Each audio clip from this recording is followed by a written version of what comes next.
हातिम असम के बारे में अल्लामा जामी लिखते हैं, हातिम असम, असम अरबी जबान में बहरे को कहते हैं, बहरा। इन्होंने अपना लक़ब क्या रखा था? हातिम बहरा।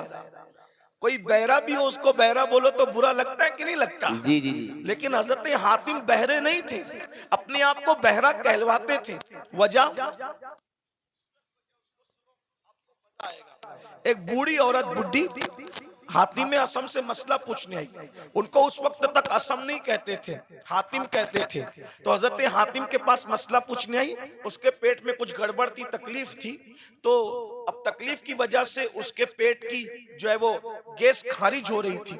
तो उसने सोचा कि इतने बड़े बुजुर्ग हैं, यहाँ ऐसा हो जाए तो अच्छी बात नहीं। इत्तेफाक से उसने बहुत रोकने की कोशिश की, मगर बुढ़ापे में इंसान के आज़ा कमजोर हो जाते हैं। बहुत रोकने की कोशिश की मगर रोक नहीं पाई, और हजरत हातिम असम के सामने उसकी गैस खारिज हो गई। गैस खारिज हो गई तो हवा भी यानी कि आवाज भी निकली। तो वो शर्मा गई, वो बूढ़ी औरत, इतने बड़े बुजुर्ग के सामने ये क्या हो गया हादसा। तो हजरत हातिम ने सोचा कि ये शर्मा गई, मेरे नबी की उम्मत की ये औरत शर्मा गई। तो आपने कान पे हाथ रख के कहा, बड़ी अम्मा जरा जोर से बोलो, तुम क्या कहना चाहती हो। तो उसने बोला, उसने जब बोला तो आपने कहा जरा और जोर से बोलो। तो उसने फिर बोला और जरा जोर से बोलो। उसने और जोर से बोला। अब वो शर्मिंदगी उसकी खत्म हो गई और वो बुढ़िया खुश हो गई कि जो मेरे मुंह की आवाज नहीं सुन सकता वो हवा की आवाज कैसे सुन सकता है। और आप पूरी जिंदगी बहरे बन करके गुजारते थे। लोगों ने पूछा आप बहरे नहीं हो, लेकिन बहरे बन के क्यों जिंदगी गुजार रहे हो। फरमाया मुझे बहरा कहलाना आसान है, लेकिन नबी की उम्मती में से किसी को शर्मिंदा करना मुझे पसंद नहीं है। अकबर, अल्लाह, क्या बात है। एक औरत की शर्मिंदगी के खात्मे के लिए पूरी जिंदगी बहरा बन करके गुजार दिया, ये हजरत हातिम असम है। और आज हम लोग नमाज भी पढ़ रहे हैं, रोजा भी रख रहे हैं, तहज्जुद भी पढ़ रहे हैं, लेकिन लोगों के ऐब भी खोल रहे हैं। तो आप ऐब खोल के क्या है, वली नहीं बन सकते, अल्लाह के दोस्त नहीं बन सकते। अगर वली बनना है, लोगों के ऐब पे पर्दे डालना सीखो, शान सत्तारी का मजहर बनो, किसी के ऐब न खोलो। आजकल तो हम जहां बैठते हैं ऐब खोलते हैं। अल्लाह के रसूल अलैहिस्सलाम फरमाते हैं, तुम जब तक लोगों के ऐब खोलते रहोगे, तुम लोगों के ऐब अपनी हैसियत के मुताबिक खोलोगे, अल्लाह तुम्हारे ऐब अपनी शान के मुताबिक खोलेगा। अल्लाह तुम्हें जलील कर देगा। और अगर तुमने लोगों के ऐबों पे पर्दे डाले, तुम लोगों के ऐब पे पर्दे डालोगे, अल्लाह तुम्हारे ऐब पे पर्दे डालेगा। आज मुसलमान लोगों के ऐब पे पर्दे नहीं डालते, बल्कि आज औरतें, माएं और बहनें मौजूद है। किसी की बेटी को रिश्ता हो रहा है तो उसमें लोग ज्यादा तेल पानी डाल करके वो रिश्ता तोड़ देते हैं। किसी के बेटे का रिश्ता हो रहा है वो रिश्ता तोड़ देते हैं। ऐब पे पर्दे डालने की बजाय लोग ऐब जोई करते हैं। तो दो सिफत, नंबर 2 सिफत गफ्फारी। गफ्फार कहते हैं माफ करने वाले को। सिफत गफ्फारी का मजहर होता है, यानी जो वली होगा वो अपनी जात के लिए कभी झगड़ा नहीं करेगा। वली अपनी जात के लिए कभी झगड़ा नहीं करेगा, क्योंकि जात के लिए झगड़ा करना ये कुत्तों का काम है। जात के लिए झगड़ा करना कुत्तों का काम है। अपनी जात के लिए वली कभी नहीं लड़ता। अब आपसे पूछता हूं, आज हम अपनी जातियात के लिए कितना लड़ते हैं? कितना लड़ते हैं? बाइक टकरा गई, झगड़ा हो गया। पानी मुझे पहले नहीं दिया, झगड़ा हो गया। शादी में खाना खाने मुझे पहले नहीं बिठाया, झगड़ा हो गया। बोलो आज हम अपनी जात के लिए लड़ रहे हैं, इसका मतलब हम अल्लाह के वली कब बनेंगे? जात के लिए जो लड़े वो कुत्ते की सिफत रखता है, वो वली की सिफत नहीं रखता। अब आप देख लीजिए कितने लोग हैं जो जात के लिए लड़ते फिरते हैं। अल्लाह अकबर। एक वाकया इस पर भी सुन लें कि एक बुजुर्ग के पास एक मुरीद आया और वो मुरीद आकर के कहता है, हजरत आप मुझे इस्म आज़म सिखा दें। अगर आपने मुझे इस्म आज़म सिखा दिया तो मैं उस इस्म आज़म के जरिए से बहुत काम लूंगा। इस्म आज़म क्या है उसको सुन लें।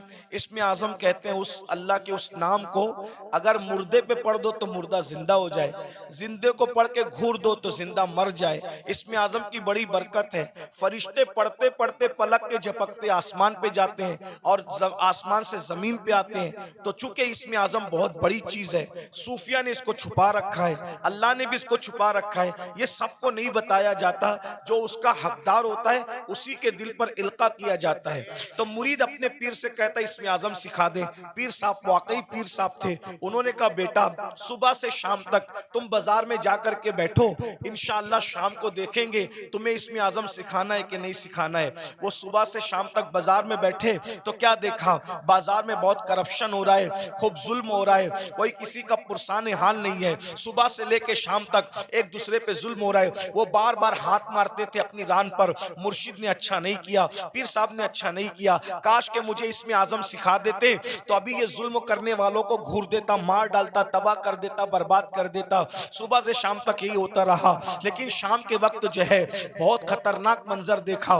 मंजर ये देखा 80 साल के एक बड़े मियाँ, एक बुढ़ा 80 साल का, वो अपने सर पर लकड़ियों का गट्टा रख करके लाया जंगल से और ला करके जैसे ही कहा लकड़ियां ले लो भाई, लकड़ियां ले लो। 80 साल के बड़े मियाँ लकड़ी बेच रहे थे। उतने में सिपाही आए। आने के बाद चाबुक जमीन पे मारा, अरे बुड्ढे उठा ये लकड़ी और हमारे घर पहुंचा और सुन तुझे कोई पैसे नहीं मिलेंगे।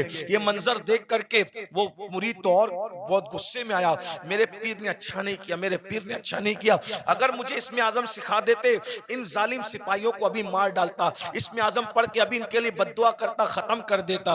वो बड़े मियाँ 80 साल के बड़े मियाँ हाँपते कांपते उन्होंने फिर लकड़ी का गट्ठा उठाया सर पे और सिपाहियों के पीछे पीछे चले। ये भी पीछे पीछे चला, ले जाकर के गट्ठा रख दिया। रखने के बाद कहा अच्छा अब मैं चलूं। और उसके बाद वो बड़े मियाँ बेचारे न पैसा लिया। 80 साल के बुढ़े को लकड़ी काटने में कितनी तकलीफ हुई होगी, कैसे उसने मेहनत से जमा किया होगा। लेकिन हाय रे जुल्म, अल्लाह अकबर, बहुत लकड़ी पहुंचा करके बिना मजदूरी लिए हुए, बिना रकम लिए हुए उन्होंने टरका दिया। वो चले गए और उसके बाद ये तो गुस्से में कांप रहा था, मुर्शिद ने अच्छा नहीं किया। अगर अभी मुझे इसमें आजम मालूम होता इन जालिमों को, इन गुंडों को इसमें आजम पढ़ करके कत्ल कर देता। जैसे मुर्शिद की खानका में पहुंचे कहा हजरत आपने सिखा दिया होता, बाजार में क्या गंदगी है, क्या जुल्म है, क्या जाती है। और शाम का वाकया तो बड़ा बदतरीन है हजरत, बड़ा इबरतनाक है। पूरा वाकया उस 80 साल के बड़े मियाँ का बयान किया तो पीर साहब सुन के हंसने लगे। हजरत मैं 80 साल के बुढ़े पे जुल्म बयान कर रहा हूँ और आप हंसते हैं। फरमाया वो जो 80 साल का बुढ़ा तू जिसको कह रहा है वो कौन है, तुझे मालूम है? नहीं मालूम है। कहा वो इस शहर का कुतुब है, कुतुब, वो इस शहर का कुतुब है और उसी ने मुझे इसमें आजम सिखाया है, उसी कुतुब ने मुझे इसमें आजम सिखाया है।